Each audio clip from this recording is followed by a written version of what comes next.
Hello friends, അപ്പോൾ ഇന്ന് ഞാൻ എൻ്റെ കോളേജിലെ റിപ്പോർട്ടിങ്ങിന് പോവാണ് കേട്ടോ. അപ്പോൾ നമ്മൾ ഇവിടെ കോളേജിൻ്റെ അടുത്ത് തന്നെ റൂം എടുത്തിട്ടുണ്ടായിരുന്നു. അപ്പോൾ അതുകൊണ്ട് നടന്നാണ് പോയത്. അങ്ങനെ അവിടെ കുറച്ച് നടക്കാനേ ഉണ്ടായിരുന്നുള്ളൂ. അങ്ങനെ നമ്മൾ കോളേജിലെത്തി. കോളേജ് എന്ന് പറയുമ്പോൾ ഭയങ്കര വലിയ കോളേജാണ്. എവിടേക്കാണ് എന്തൊക്കെയാണ് ഒന്നും അറിയുന്നില്ല. അങ്ങനെ കുറേ നടന്ന് നമ്മൾ അങ്ങനെ അത് കഴിഞ്ഞിട്ട് അഡ്മിഷൻ ബ്ലോക്കിലെത്തി.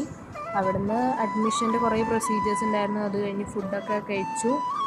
പിന്നെ അഡ്മിഷൻ റിപ്പോർട്ടിങ്ങൊക്കെ കഴിഞ്ഞു. അത് കഴിഞ്ഞിട്ട് നമ്മൾ ലഞ്ച് കഴിക്കാൻ പോയി. ലഞ്ചിന് നമ്മൾ മെസ്സിൽ നിന്ന് തന്നെയാണ് കഴിച്ചത് ലഞ്ച്. അങ്ങനെ കുഴപ്പമൊന്നുമില്ലായിരുന്നു, നല്ല ഫുഡൊക്കെ തന്നെയായിരുന്നു. അത് കഴിഞ്ഞിട്ട് നമ്മൾ പിന്നെ ഹോസ്റ്റൽ കാണാൻ പോവാണ്. ഹോസ്റ്റലിലേക്ക് കുറച്ച് നടക്കാനുണ്ട്. ഇതും ഓരോ സൈഡിലൊക്കെയാണ്. അങ്ങനെ അങ്ങോട്ട് നടക്കുന്നു. അത് കഴിഞ്ഞിട്ട് ഇതൊക്കെ നാട്ടിലോരോ പാടം പോലെയൊക്കെ ഉണ്ട് ഇത് കാണാൻ വേണ്ടിയിട്ട്. അത് കഴിഞ്ഞ് നമ്മൾ നമ്മുടെ റൂമിൽ പോയി സാധനങ്ങളൊക്കെ എടുത്ത് ഒരു വീടിൻ്റെ അടുത്തുള്ള പഞ്ചാബിയുടെ വീട്ടിൽ പോയി. അത് കഴിഞ്ഞിട്ട് തിരിച്ച് ഹോസ്റ്റലിലേക്ക് പോയി.